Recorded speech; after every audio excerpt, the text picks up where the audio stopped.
BFM Business, Focus Retail, Noémie Vira. Bonjour à tous, merci si vous nous rejoignez sur BFM Business. Au sommaire de cette émission, le retour en grâce du hard discount qui bénéficie d'un coup d'accélérateur, conséquence des différentes crises successives. Notre expert d'Altavia vous expliquera tout lors de cette émission. Le hard discount, c'est la réponse à l'inflation. Sur ce marché, les acteurs se font de plus en plus nombreux. Et d'ailleurs, quelle est la réaction des hard discounters traditionnels face aux généralistes qui empiètent sur ce territoire? On va poser la question tout de suite à Wouter de Bakker. Il est directeur général Action France. Vous êtes sur BFM Business. C'est parti. Focus Retail, l'interview. Aujourd'hui, j'ai le plaisir d'accueillir Wouter de Bakker, directeur général Action France. Merci d'être avec nous. Et Jean-Marc Ménien, directeur général Altavia Shoppermine. Alors, la France est devenue votre premier marché en Europe. C'est vrai que vous évoluez sur un marché qui est hyper concurrentiel dans l'Hexagone. Les magasins proposant des petits prix pullulent. Et puis, on voit des généralistes, des acteurs de la grande distribution qui s'y mettent, comme à Carrefour avec Atacadão qui va arriver en France en 2023. Il y a aussi l'Espagnol, Primaprix, Supeco.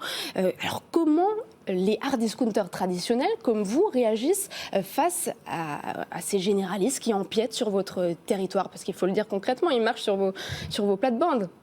En fait, je dirais, on reste sur notre ADN, ce qui est passer chaque avantage au niveau de prix de vente à nos clients.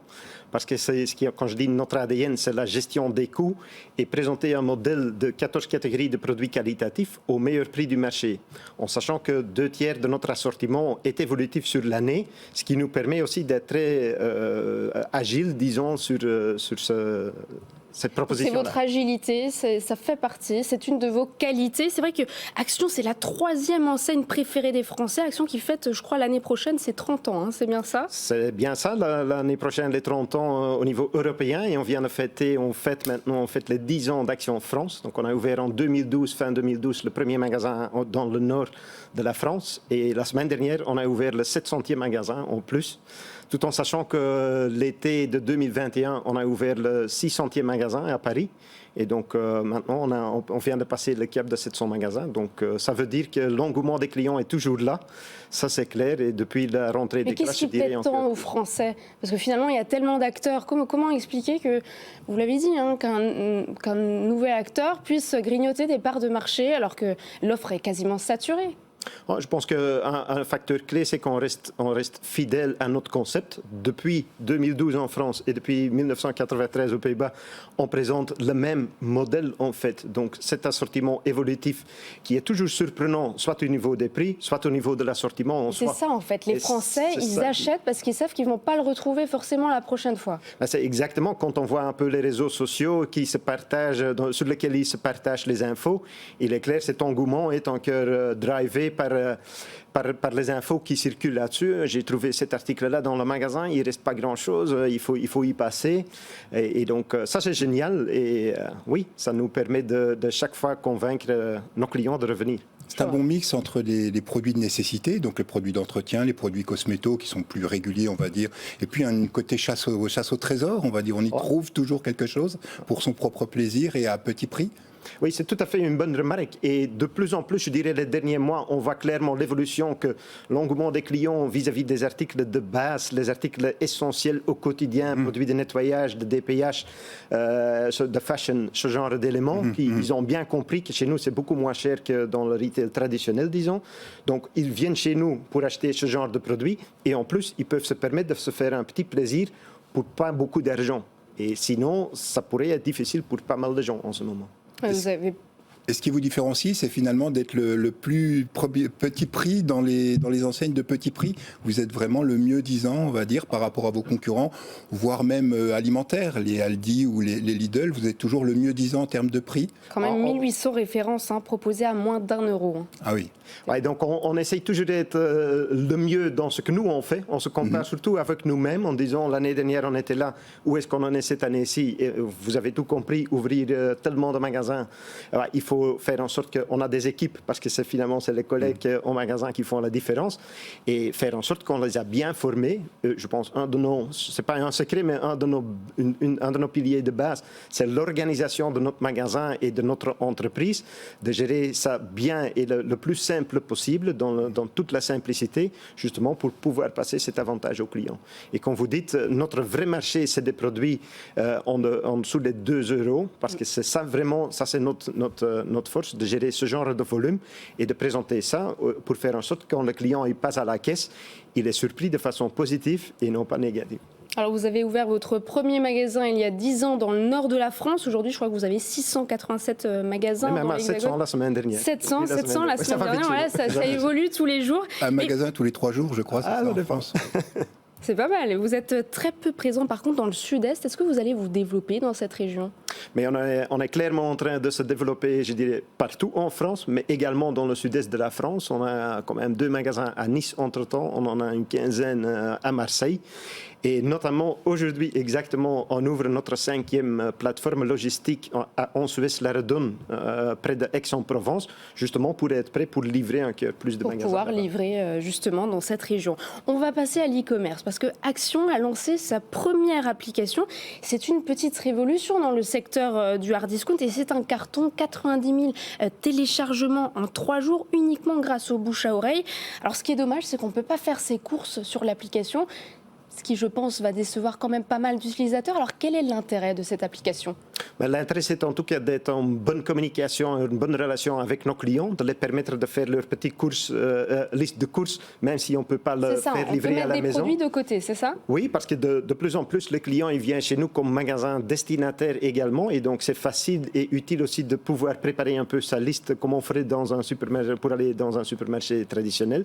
Ça permet également de dématérialiser le ticket de caisse. Ça permet aussi d'avoir un accès très facile à toutes les données des produits, mais également des magasins et surtout des propositions commerciales de chaque semaine. Et bien évidemment, ça va nous apprendre de notre côté également pas mal sur nos clients pour encore mieux répondre à leurs besoins. Parce que c'est ça, c'est toujours le client qui doit être convaincu de notre assortiment et de nos prix qu'on reste dans les clous. Mais est-ce que vous envisagez à terme de proposer une application qui livre à domicile ? Je vois qu'aux Pays-Bas, vous menez un test qui permet de commander en ligne. Est-ce qu'à terme, est-ce qu'une enseigne de hard discount peut trouver un modèle de rentabilité ? Surtout, on va rester du hard discount parce que ça, c'est notre cœur de métier. Il n'y a aucune discussion là-dessus. Néanmoins, il y a aussi des produits qui coûtent un peu plus cher, qui ont toujours le meilleur prix du marché, mais qui coûtent, par exemple, 59 €, ce genre de Ce sont les produits niveau de volumineux, produits, comme les couettes, les machines, par exemple. Exactement, ou les chaises pour mettre dans le jardin, ou les sapins, ou ce genre d'éléments. Parce que si on se met dans ce commerce, dans ce e-commerce, ça doit être rentable également. On n'est pas du tout à l'origine. Si on achète un produit à 2 € et que la livraison est à 5 €, c'est exactement, c'est pour ça qu'on ne le fait pas. Et en plus, je peux vous dire qu'après les déconfinements qu'on a connus il y a quelques temps déjà, qui sont déjà derrière nous quelques temps, c'est aussi, on a vu l'engouement des clients de revenir au magasin physique. C'est ce qu'on voit aussi dans les études qu'on fait ou dans les études GfK sur Action. C'est vraiment l'engouement des clients pour venir dans le magasin, pour avoir le plaisir instantanément, pour découvrir les vrais derniers c'est ça, en sorties. Fait. L'ambition de cette application, c'est vraiment d'attirer les clients en magasin. C'est faire découvrir, en fait, quand on est à la maison dans le fauteuil ou sur un moment on boit un café, on peut découvrir, on reste en contact et on peut vous inviter à donner envie de venir chez nous et de partager les meilleurs. Je vais télécharger l'application alors, je remarque. Oui, donc l'enseigne est vraiment devenue un magasin de destination, quoi. C'est pas seulement un magasin d'opportunité. On y passe quand on y pense et quand on a le temps, mais c'est vraiment devenu un magasin de destination. Ce qui expliquait aussi que vous voyez une forte croissance du trafic le samedi.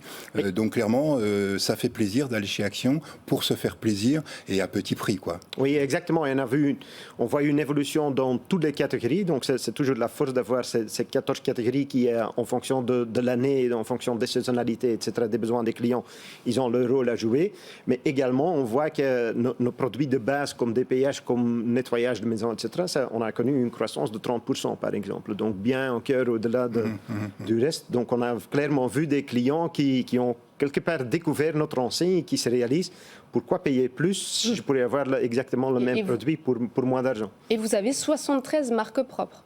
Exactement. aussi, Oui. que vous allez peut-être développer. C'est le bon mélange, je dirais. Si on peut proposer des marques A au meilleur prix, on va le faire et les clients, il est très intéressé à ça, ils les achètent également. Ou les marques propres, ça dépend un peu de la catégorie. Ce qui est bien dans les marques propres, bien évidemment, on peut le retrouver que chez nous. Et donc, une fois qu'on est convaincu, oui, on devient fan de cette marque et on fait la confiance. Et vous avez les ambitions RSE pour vos marques propres, puisque je crois que vous visez le 100% éco-friendly, éco-emballage. Oui, on a plusieurs axes de travail là-dessus. On n'est pas parfait pour le moment, mais je peux vous dire que aussi avec la rentrée de notre nouvelle PDG au niveau groupe, c'est clairement un axe stratégique de côté RSE. Par exemple, quand on parle des packaging, des emballages pour les produits de marque propre, le but c'est de fin 2025 qu'on ait 100% réutilisable au niveau packaging. À côté de ça, il y a également l'aspect, par exemple, le chocolat, il est déjà en ce moment 100% durable, fair trade. Pour fin 2023, on aura 100% de notre coton qui est sourcé de façon durable. Et le bois, ça, on irait à 100% fin 2024. Donc, j'imagine que votre ambition, c'est aussi d'importer moins d'Asie. Exactement. Donc, ce qu'on voit également, en ouvrant de plus en plus des magasins en Europe, ça nous fait découvrir également les pays. En Pologne, par exemple, il y a pas mal de fabricants qu'on découvre et qui nous découvrent aussi. Et donc, le plus proche qu'on peut être dans la chaîne d'approvisionnement, le mieux c'est. Merci infiniment d'avoir été avec nous, Wouter de Bakker, directeur général Action France.